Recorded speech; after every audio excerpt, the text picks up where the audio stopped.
In the 2010 elections, the elections that gave us Republican House Speaker John Boehner instead of Democratic House Speaker Nancy Pelosi, there was one chart more than any other that pretty much summed up what happened on Election Day and why.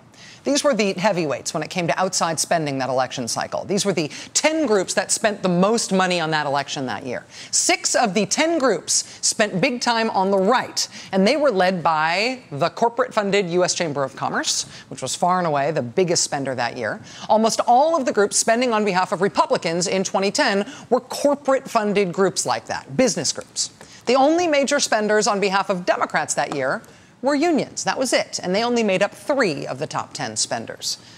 So yeah, one-by-one individual campaign donations by normal humans are nice things. But when you're talking big money in politics, the stuff that adds up really fast and really makes a determinative difference, you either have to be a politically motivated billionaire or you need to be an organization. Big money in politics comes from corporations who disproportionately support Republicans and from unions who disproportionately support Democrats, from organizations. Republicans supporting corporations are totally dominant, right? Their only competition supporting Democrats are the unions. And that means strategically, if you are somehow able to get rid of the unions, to take them out of the mix, then you're able to get rid of the Democratic Party's ability to compete in the big money part of elections. The only thing you'll have left is the corporations spending hand over fist for Republicans, and they'll win every election every time. Over the last half a century, union membership has plummeted across the country. It's gone from about 39% of salaried employees in the 50s to less than 12% now. But even as union membership has waned, there is one place where it's still going strong. Most of the people who are in unions these days are in public sector unions, the unions that represent people who work for things like state and local governments. Private sector unions have taken a beating over the last few decades, but public sector ones are still doing okay. And so Republican legislators all across the country have all gotten religion all at the same time about the importance of killing off public sector unions. The most high profile among them, of course, is Republican Governor Scott Walker of Wisconsin, who with the stroke of a pen wiped out 50 years of union rights in the state of Wisconsin. Wisconsin was the first state in the country to recognize union rights for public employees generations ago. That's where these rights were born, but Scott Walker got rid of them. Scott Walker did not campaign on getting rid of those rights, but once he got elected, he said he had to. He said he had to kill union rights in Wisconsin to save the state's budget.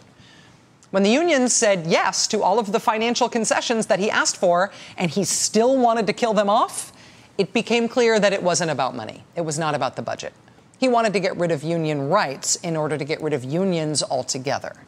If you get rid of unions altogether, then there is no one funding the other side. There will be no one funding the Democrats when business funds the Republicans. You get rid of union rights, you thereby get rid of unions, you thereby game the whole state, so Democrats cannot compete in the big money part of elections ever again. Pull that off, and Wisconsin didn't just go all red in 2010. Wisconsin will be all Republican, all red from here on out permanently. Democrats will never recover. Don't take my word for it, take his. Any chance we'll ever get to be a completely red state and work on these unions? Oh, yeah. And become a right to work? Well, in fact, the big thing... What can we do to help you? Well, we're going to start in a couple weeks with our budget adjustment bill. The first step is we're going to deal with collective bargaining for all public employee unions. Right. Because you divide and conquer. How do we become a completely red state? The first step is the public employee unions, then divide and conquer. That's what Scott Walker calls it, divide and conquer. Killing the unions is the strategy for turning Wisconsin red, not just for now, but for generations to come in an irreparable way. This is about partisan politics. It is about destroying Democrats' chances of competing with Republicans. It's about eliminating the only source of support for Democrats that can compete with the Republicans' corporate support. It's not about some year's budget. It's not even about jobs. Since he wiped away union rights in Wisconsin, Scott Walker has racked up the single worst jobs record in the entire country. It is not about jobs. It is not about the budget. It is about making Wisconsin permanently Republican. That is what this is about. And Republicans are trying this everywhere. I mean, in Ohio, they were able to do a recall not of the governor, but of the law stripping union rights in Ohio that the Republicans passed. That law, when it got put up for a recall, got recalled by more than 20 points in November. In Wisconsin, they're not recalling the law. They're going to recall the governor, a recall that happens in less than 2 weeks. Now, because this is about money in politics and how badly the corporate-funded Republican side wants the chance to run unopposed from here on out forever, it will not surprise you to hear that the Scott Walker side is outraising the Democratic side more than 25-1.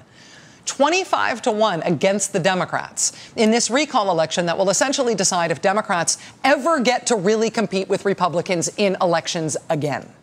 I mean, if I were the Republicans, I'd spend 100-1. I'd spend 1,000-1 for a chance at that. Are you kidding? That's the brass ring. And so far, their spending appears to be working, even though the polls are very, very close. The latest polling, I think this is important, shows that all the Republican ad spending has had an effect. 91% of Republican voters in Wisconsin say they are absolutely certain to vote on June 5th. Only 83% of Democrats and independents say the same thing. That's what advertising does. That's what that kind of money does. This race in Wisconsin is the most important race in the country before the presidential election. June 5th. Republicans think they've got it in the bag. And if they do, they are on their way to a permanent structural advantage over the Democratic Party for which there is no repair. There's no way to undo it. And that will affect every race in every partisan election on every ballot, from the race for dog catcher on up to the race for president. Republicans think they have it in the bag. It is less than 2 weeks to the vote in Wisconsin. And at this point, the Democrats should be fighting for this like the existence of their party depends on it. Because it does.